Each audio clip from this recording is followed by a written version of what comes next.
Good morning student. आज हम लोग क्लास 9th के जो टॉपिक है एक्सपोनेंट देखेंगे। बेटा एक्सपोनेंट जो है ये एक फॉर्म है, एक नंबर का फॉर्म है। वो नंबर किस टाइप का होता है पहले वो समझो। जैसे हम लोग लिखते हैं x⁻², चाहे x⁻m। बेटा ये जो फॉर्म है इसी को हम लोग कहते हैं एक्सपोनेंशियल फॉर्म। एक्सपोनेंशियल फॉर्म, बात समझ में आया। इसमें ये जो नंबर होता है, मतलब कि ये नीचे वाला, ध्यान दीजिएगा, इसको हम लोग, मतलब इसमें x जो है बेटा इसको हम लोग बेस कहते हैं। बात समझ में आ रहा है। ये जो नंबर है, कहने का मतलब कि जस्ट सोचो कि अगर तुमको दे दिया कि 2⁵, बेटा इसमें ये 2 जो है वो आपका बेस है। बात समझ में आ गया। और m जो है, मतलब m जो है उसको आप एक्सपोनेंट कहो या पावर कहो, जो कहना है। बात समझ में आ गया। यानी कि इसमें दो टर्म को मिलाकर बेस और एक्सपोनेंट, ये दोनों मिलकर आपका क्रिएट करते हैं बेटा एक्सपोनेंशियल फॉर्म। बात समझ में आ गया।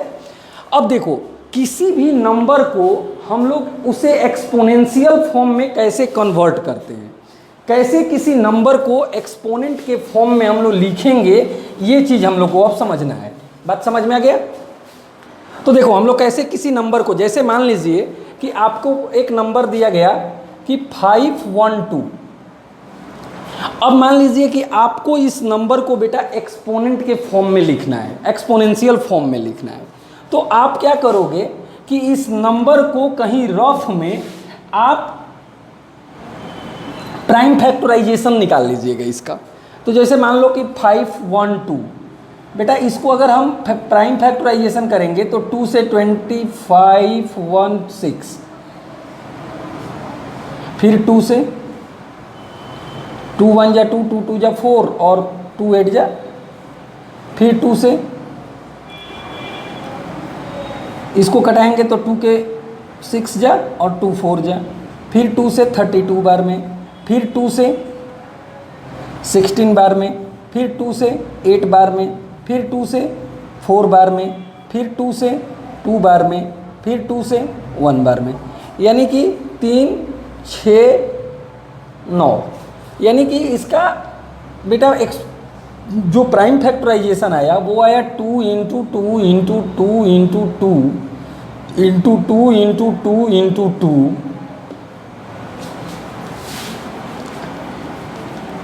इंटू 2 × 2,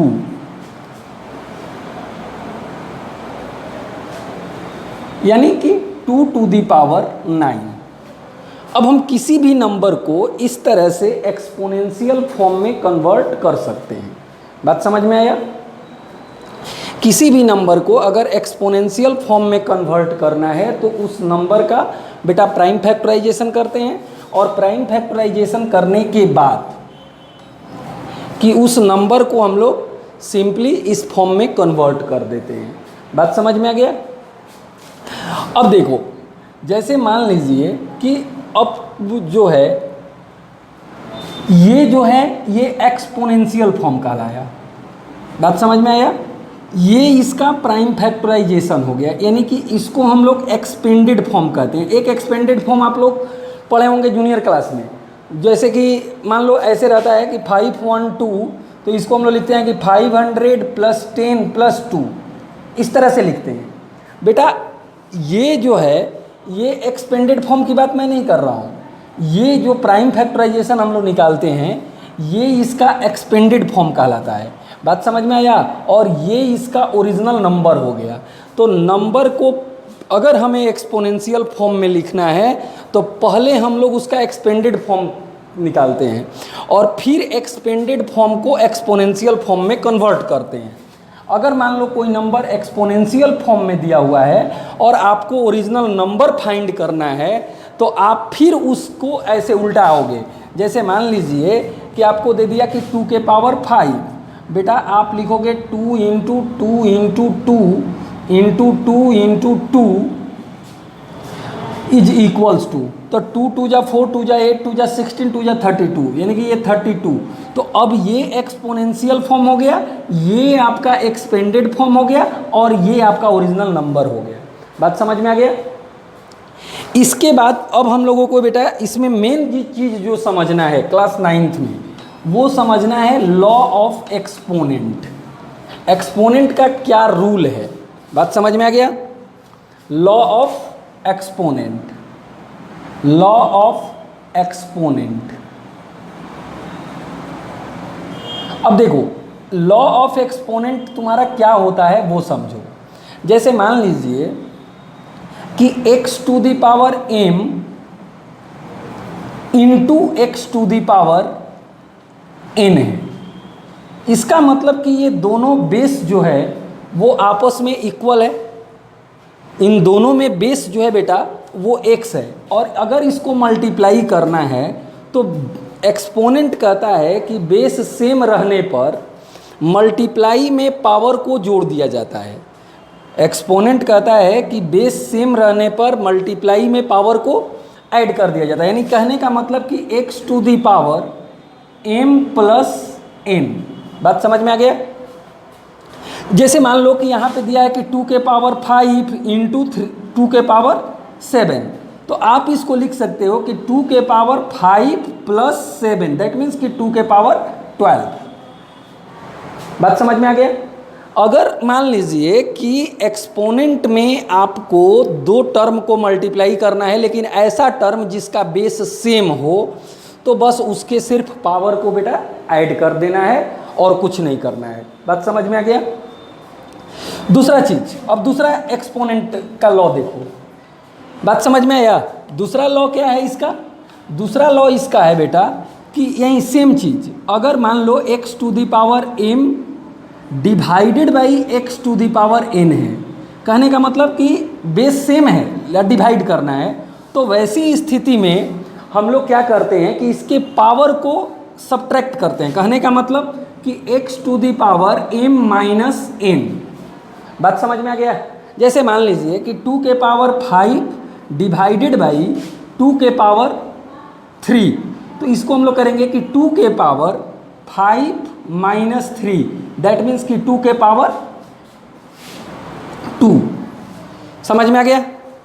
बेटा देखो, जब बेस सेम रहे तो मल्टीप्लाई में पावर को ऐड किया जाता है, और बेस सेम रहने पर डिवाइड में पावर को सब्ट्रैक्ट मतलब घटा दिया जाता है। क्लियर हो गया ये दोनों लॉ? अब देखते हैं इसका थर्ड लॉ। थर्ड लॉ कहता है बेटा कि अगर मान लो कि x to the power m into y to the power m। अब यहाँ पे क्या है कि देखो बेस डिफरेंट है, बट दोनों का पावर जो है मतलब एक्सपोनेंट जो है वो सेम है। बात समझ में आया? दोनों का एक्सपोनेंट सेम है। तो अगर ये स्थिति आपके सामने क्रिएट होता है, तो वैसी स्थिति में आप क्या कीजिएगा कि x के पावर x इंटू वाई, इस दोनों नंबर को एक साथ मल्टीप्लाई कर लीजिएगा, और दोनों का होल पावर आप एक m लगा दीजिएगा। बात समझ में आ रहा है कि नहीं? जैसे मान लो, जस्ट सोचो कि आपको दिया कि 2 के पावर 3 इंटू 3 के पावर 3, तो आप क्या कीजिएगा कि 2 इंटू 3 का whole to the power 3, that means कि 2 3 जा 6, यानी कि 6 के पावर 3 हो जाएगा। बात समझ में आया? ये आपका थर्ड लॉ ऑफ एक्सपोनेंट, माने ये तीसरा लॉ आपका हुआ कि अगर पावर सेम रहेगा तो हम लोग क्या करेंगे। अब देखो बेटा, अगर मान लो यही चीज़ सेम अगर डिवाइड में होता है, जैसे मान लो कि x के power m divided by y के पावर m, तो ऐसी स्थिति में हम लोग क्या करते हैं कि पहले बेस को डिवाइड कर देते हैं, यानी x डिवाइडेड बाई y, या इसी को बेटा हम लोग इसका एक सिंगल पावर जो m, तो इसका होल पावर m लिख देते हैं। या इसी को हम लोग ऐसे भी लिख सकते हैं कि x बाई वाई का whole to the power m। मान लो आप ऐसे डिवाइड लिखो या ऐसे लिखो, इससे कोई इफेक्ट नहीं पड़ना है। बात समझ में आ गया? आपको दोनों बेस को डिवाइड करना है और डिवाइड करने के बाद उसका होल पावर जितना भी दिया गया है उसके बराबर कर देना है। जैसे मान लो कि आपको दिया कि 2 के पावर 5 डिवाइडेड बाई 2 के पावर 3, तो आप क्या करोगे कि बेस यहाँ सेम हो गया बेटा, नहीं 3 के पावर 5। अब देखो इसको हम लोग क्या करेंगे कि 2 डिवाइडेड बाई 3, बेटा इसका कोई रिजल्ट नहीं निकल पाएगा, तो हम लोग क्या करते हैं कि इसका होल पावर 5, तो ये कोई आपका नंबरिंग क्रिएट नहीं हुआ, तो हम लोग क्या करते हैं ये डिवाइड होने लायक नहीं है तो इसको बाई में लिख देते हैं इस तरह से कि 2/3 का होल टू दी पावर 5। बात समझ में आया? अगर बेस डिफरेंट पावर सेम हो तो डिवाइड में बेस को सेम डिवाइड कर देना है और पावर जो है वो लिख देना है। अगर मल्टीप्लाई में भी वही चीज़, अगर बेस डिफरेंट हो पावर सेम हो तो बेस को मल्टीप्लाई कर देना है, पावर उसके अनुसार जैसा है उसको एक पावर होल पावर लगा देना है। बात समझ में आया? अब नेक्स्ट हम लोग देखते हैं बेटा लॉ। अब देखो कहता है कि अगर किसी नंबर का पावर निगेटिव में है, जस्ट लाइक मान लो कि 2 के पावर -3 है, माने पहले हम x के पावर -m है। बेटा इस तरह के किसी भी नंबर का पावर अगर निगेटिव है तो निगेटिव एक्सपोनेंट पे डायरेक्टली हम लोग कोई वर्क नहीं करते हैं। बात समझ में आया? निगेटिव एक्सपोनेंट पे हम डायरेक्टली कोई वर्क नहीं करते हैं, तो निगेटिव एक्सपोनेंट को हम लोग सबसे पहला काम कि उसको पॉजिटिव एक्सपोनेंट में कन्वर्ट करते हैं। तो निगेटिव एक्सपोनेंट को पॉजिटिव एक्सपोनेंट में कन्वर्ट करने के लिए हम लोग क्या करते हैं बेटा, तो जो हमारा बेस है उस बेस का रेसिप्रोकल कर देते हैं। बात समझ में आ रहा है? यानी कहने का मतलब कि ये जो x है इस x के नीचे कहीं ना कहीं 1 है। बात समझ में आ रहा है? अब इसका रेसिप्रोकल करेंगे बेटा तो ये 1/x हो जाएगा, होगा कि नहीं होगा? अब जब रेसिप्रोकल किए तो ये जो पावर तुम्हारा निगेटिव m है वो तुम्हारा m बन जाएगा। बात समझ में आया? यानी किसी भी निगेटिव एक्सपोनेंट को अगर तुम्हें पॉजिटिव एक्सपोनेंट में कन्वर्ट करना है तो उसके लिए आपको क्या करना है कि बेस का रेसिप्रोकल कर देना है और इस रेसिप्रोकल के बाद ये जो निगेटिव एक्सपोनेंट है वो तुम्हारा पॉजिटिव एक्सपोनेंट में कन्वर्ट हो जाएगा। क्लियर? जैसे मान लो जस्ट सोचो बेटा कि तुमको दिया कि 2 के पावर -3, अब अगर 2 के पावर -3 है तो इसको क्या करना है कि अब इसको पहले आपको कन्वर्ट करना है मान लो कि पॉजिटिव एक्सपोनेंट में, तो आप इसका रेसिप्रोकल करोगे तो इसके नीचे तो 1 है। अब 1 है तो मान लो कि इसको क्या करोगे कि 1/2 का होल टू दी पावर 3। बात समझ में आ गया? क्लियर? कहीं प्रॉब्लम नहीं? चलो आगे बढ़ते हैं हम लोग।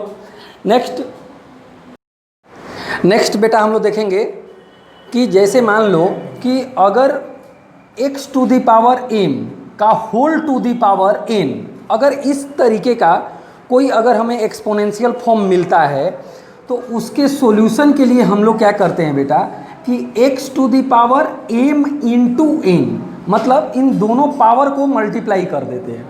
जैसे मान लीजिए कि अगर 2 के पावर 3 का होल टू दी पावर 5, अगर इस तरह का क्वेश्चन है, मान लो एक और पावर दे दिया कि होल पावर 3, तो अब क्या है कि टोटल सिर्फ पावर को मल्टीप्लाई कर देना है। यानी कहने का मतलब कि 2 के power 3 into 5 into 3, that means 2 to the power 45।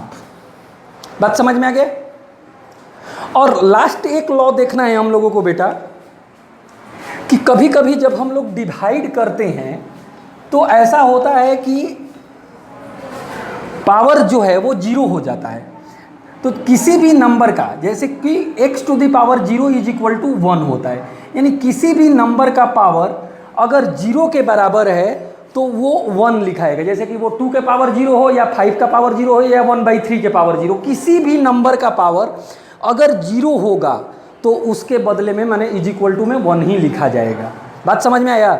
वो 2 के पावर 0 हो तब भी 1, अगर 3 के पावर 0 हो फिर भी 1, अगर -1/2 के पावर 0 हो फिर भी 1 ही लिखाएगा। बात समझ में आ गया? ये सिचुएशन बेटा जो है वो क्रिएट होता है, जैसे मान लो कि कभी हम लोग एक्सपोनेंशियल डिवाइड करते हैं तो जैसे मान लो कि 2 के पावर 3 डिवाइडेड बाई 2 के पावर 7, सॉरी 2 के पावर 3। अब मान लो जब डिवाइड करेंगे बेटा तो 2 के पावर 3 माइनस 3 करेंगे, यानी कि 2 के पावर 0 आ जाएगा ना। तो जब ये 0 आ जाएगा तो इज इक्वल्स टू में हम लोग 1 लिखते हैं। बात समझ में आ गया हैं? Thank you.